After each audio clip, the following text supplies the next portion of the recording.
Halo, apa kabar? Bertemu lagi dengan saya di mata kuliah Grafika Komputer, dan pada video ini kita akan membahas tentang objek primitif. Sebelum kita memasuki pembahasan tentang objek primitif, kita perlu ingat ya bahwa layar atau window menampilkan gambar dalam bentuk raster, di mana piksel-piksel yang merupakan array 2 dimensi berisi warna-warna yang nantinya akan membentuk sebuah grafik. Grafik yang ditampilkan ke layar sebenarnya merupakan gabungan dari beberapa elemen yang membentuknya. Elemen-elemen ini yang disebut dengan objek primitif. Objek primitif ini merupakan elemen-elemen dasar yang membentuk objek-objek grafis yang bisa kita lihat sekarang ini. Elemen-elemen inilah yang memudahkan untuk menggambar bentuk objek pada layar monitor kita. Elemen-elemen ini pertama-tama adalah titik. Kemudian dari sekumpulan titik ini maka akan dapat membentuk suatu garis. Ini adalah elemen kedua, yaitu garis.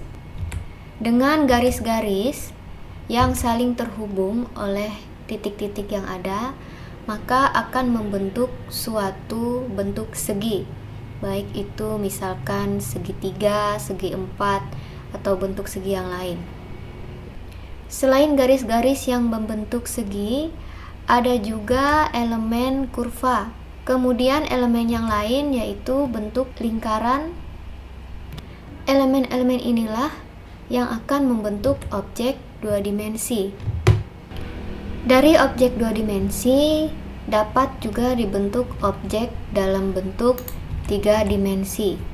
Dalam grafika komputer memang bisa membuat objek 3 dimensi. Tapi layar untuk menampilkan objek tersebut sebenarnya adalah kumpulan piksel 2 dimensi. Jadi, supaya bisa menampilkan objek 3 dimensi ke layar, pada OpenGL akan terjadi proses untuk mengubah koordinat 3 dimensi ke dalam piksel 2 dimensi. Proses transformasi dari koordinat 3 dimensi ke piksel 2 dimensi ini dikelola oleh yang namanya graphic pipeline.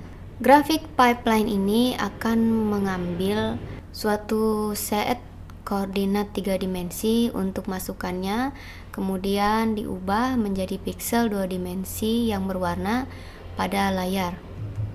Graphic pipeline ini dapat dibagi ke dalam beberapa langkah, di mana setiap langkahnya ini memerlukan output dari langkah sebelumnya sebagai inputnya. Langkah-langkah ini bisa dibagi menjadi 2 bagian besar. Yang pertama itu adalah langkah-langkah untuk mengubah koordinat 3 dimensi untuk menjadi koordinat 2 dimensi. Kemudian bagian besar yang kedua itu adalah mengubah koordinat 2 dimensi menjadi piksel berwarna. Langkah-langkah ini bisa dijalankan secara paralel sehingga kartu grafis bisa memproses datanya dengan cepat di dalam saluran grafis.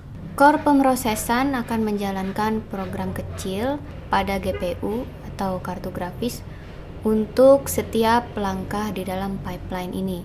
Program-program kecil ini disebut sebagai shader. Graphic pipeline berisi sejumlah besar bagian yang masing-masing menangani satu bagian tertentu untuk mengkonversi data vertex sampai menjadi piksel yang dirender sepenuhnya.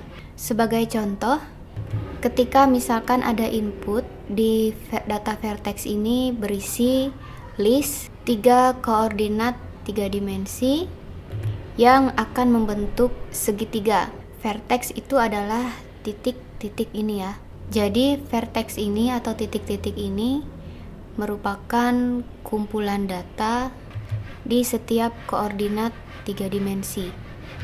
Data vertex ini direpresentasikan menggunakan atribut vertex yang berisi data yang kita inginkan, misalkan posisi 3 dimensinya dan juga nilai warna. Supaya OpenGL mengetahui apa yang harus dibuat dari kumpulan koordinat dan nilai warna ini, OpenGL mengharuskan kita untuk memberi petunjuk jenis render apa yang ingin kita bentuk dengan data tersebut. Apakah misalkan datanya ini mau dirender sebagai kumpulan titik saja, atau misalkan kumpulan segitiga, atau mungkin dibentuk dalam satu garis yang panjang. Nah, petunjuk ini yang disebut sebagai primitif di dalam OpenGL.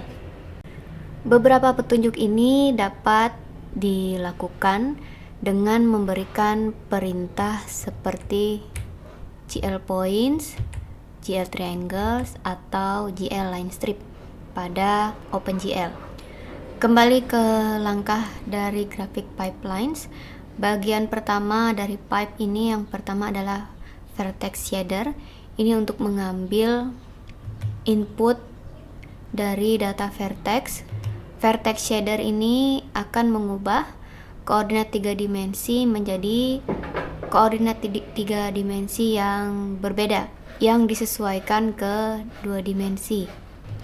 Dan vertex shader ini memungkinkan kita untuk melakukan beberapa pemrosesan dasar pada atribut vertexnya.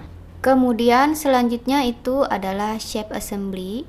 Shape assembly ini langkah untuk menggabungkan vertex tadi ke dalam bentuk primitif yang diinginkan. Dalam kasus ini segitiga. Jadi nanti pada bagian shape assembly ini akan mengambil input dari vertex shader tadi.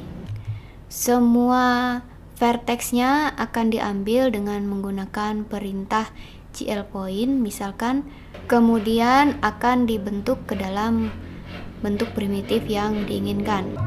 Output dari tahap shape assembly ini kemudian akan menjadi input pada tahap geometry shader.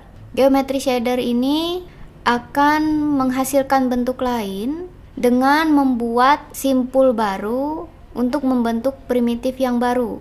Kalau di dalam kasus ini dia akan membuat segitiga kedua dari bentuk yang diberikan. Output dari geometry shader kemudian dilanjutkan ke tahap rasterization atau rasterisasi, di mana tahap ini nanti akan memetakan primitif yang dibuat tadi, yang dihasilkan, dipetakan ke dalam pixel sesuai pada layar.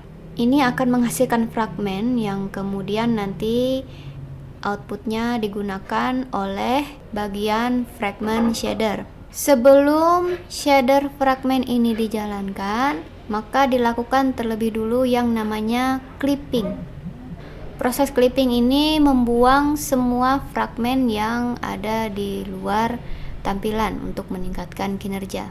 Di tahap fragment shader ini nanti akan menghitung warna akhir pixel, dan ini biasanya merupakan tahap di mana semua efek OpenGL tingkat lanjut terjadi. Biasanya shader fragment ini berisi data tentang scene 3 dimensi yang bisa digunakan untuk menghitung warna pixel akhir. Misalkan seperti lampu, bayangan, warna, cahaya, dan lain sebagainya. Setelah semua nilai warna sudah ditentukan, langkah terakhir adalah test dan blending. Pada tahap ini nanti akan diperiksa nilai kedalaman yang sesuai dari fragmen, kemudian menggunakannya untuk memeriksa apakah fragmen yang dihasilkan ada di depan atau di belakang objek lain. Jadi seperti yang kita lihat, graphic pipeline memang terlihat cukup rumit ya prosesnya, tapi pada dasarnya untuk hampir semua kasus kita hanya perlu bekerja dengan vertex dan fragment shader. Di dalam OpenGL yang modern sekarang, kita perlu untuk mendefinisikan paling tidak vertex dan juga fragment shader milik kita sendiri. Jadi untuk bisa memahami lebih dalam proses pembuatan primitif di dalam OpenGL, kita akan coba praktikkan menggunakan OpenGL C++. Untuk itu kita akan mencoba membuat dua program. Program yang pertama adalah kita akan mencoba untuk menampilkan jendela OpenGL pertama kita. Kemudian program yang kedua, kita akan mencoba untuk menggambar segitiga. Kedua program ini nanti akan dijelaskan pada video yang terpisah ya. Sampai jumpa pada video selanjutnya.